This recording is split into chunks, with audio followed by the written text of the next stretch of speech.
Today we have a special guest, Brandy. She is my children's aunt and also their father's sister, who she's watched addiction and how it's affected, her own personal life and her family, and just the cycle of addiction. So probably one of my first memories was almost 20 years ago. As a family member too, you're often in denial, and looking back on it now, I'm sure he was probably going through withdrawal. But how hard was that to see, now that there's children involved in the situation and you have a mother and a father whom you care about, like having to think about stepping in and taking them from us? There was a time I called an attorney. When you knew what was going on, but like your mom was protecting us. I mean, there was a lot of codependency there.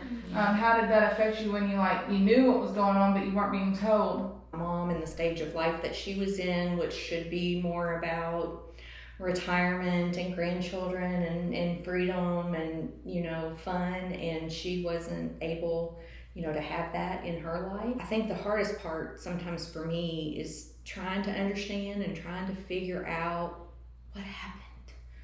He was doing so well. When I saw him, he was so strong. Times where they'd be like, I wish my dad was here, or where's my dad? How did you, as a family member, how were you able to handle that? You're trying to help. You just want to help. And so you do anything and everything, that you can to help. And in many ways, I think that does enable a situation that was seeming like it was getting dangerous, and I felt like I needed to call the police.